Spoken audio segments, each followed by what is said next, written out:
Hello there everybody, welcome back to the Railway. Today you join me here on my workbench for the return of 5-minute reviews. Today's loco we're going to be taking a look at is a proper classic Hornby one. It's this, the old Hornby King Class. I should probably add before we start that I don't own this model. It has just been lent to me by a friend and I've chosen to make this review of my own accord. I've not been paid or given anything to do this, but equally I don't own the loco.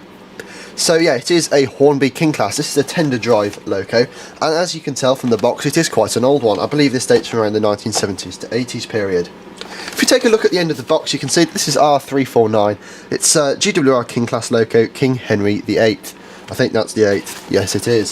So first of all, as you can see, we've got this nice photo on the front of the box there of the model, and it does say authentic 00 scale model, as opposed to an inauthentic one. Your choice. Not much else to see on the rest of the box, so let's quickly get this out.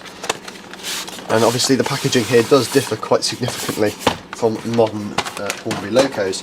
There is nothing else on the back of the box, so we shall lift this card and see the model. And indeed, there it is in the polystyrene. First thing you'll note as well is that this has been separated from its tender because these are tender drive locos. So we shall get the loco itself out first. And as you can see, it is quite a nice loco. There's no motor in there, so I am free to turn the wheels. As I said, this is a tender drive loco. It's not particularly heavy, but equally it's not particularly light either. And there's a good amount of separately applied detailing here. Not as good as on the more recent locos from Hornby, but there's certainly a sufficient amount.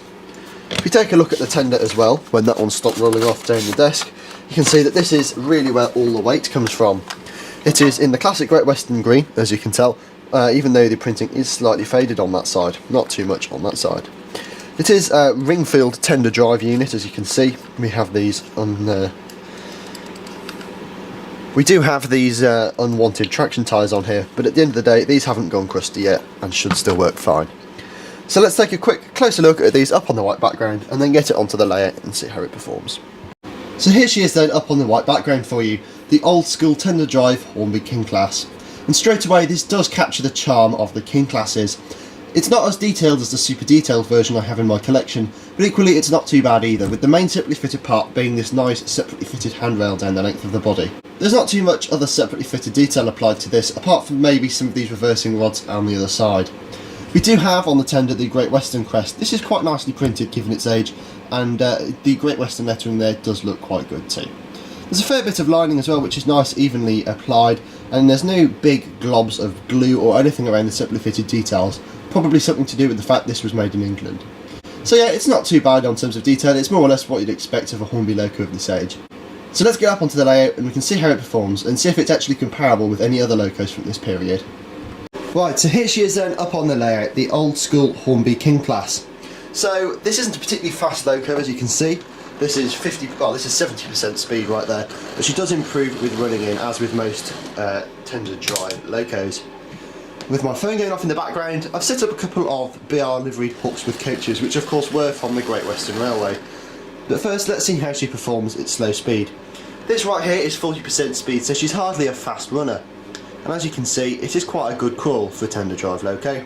I do believe this has just got the 3-pole Ringfield motor in it, so it's not one of the later 5-pole ones. But even so, the performance is much better than most 3-pole motors we see today.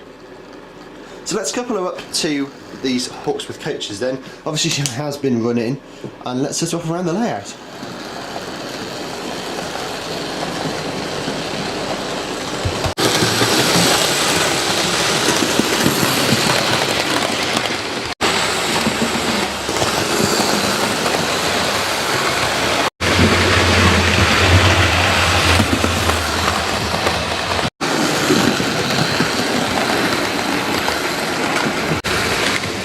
Here she pulls into the station, the Hornby King Class.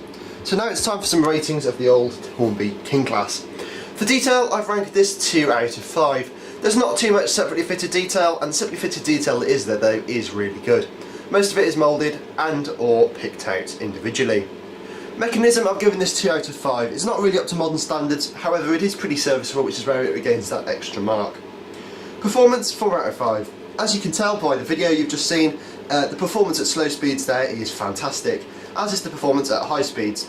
As you can also tell, it did speed up with a bit of running in because it has been sat in a box for a fair bit of time. In terms of quality, I've given this 5 out of 5. There's genuinely nothing I can fault with this, apart from maybe the lack of detailing there, but obviously that is counted into the detail score. So yeah, in terms of the quality of how things are fitted and so on and so forth, yeah, it's really, really good. Can't fault it at all. Value wise, I've given this 4 out of 5. You can tend to pick these up for around £40 to £45, which is, yeah, it is a fair bit of money as well, but at the same time, for someone who's getting started or whatever into the hobby, it is a fantastic entry point. There's not too much detail, easily maintainable, and nothing too breakable, which is fantastic about these. Overall, it comes out with a 6.8 out of 10, which is a pretty good score for something of this age. And yeah, if you're after King Class and you're on a budget, this is certainly a good option, especially if you don't intend to go down the DCC route. You could of course enhance this further with the addition of a CD motor in the tender to replace the ring field, but however I do think that is going to be outside of the range for most people. Even so then, it's a pretty good loco, and I'd certainly recommend it for a beginner.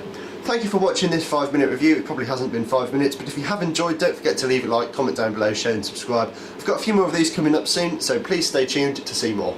See you folks, bye for now.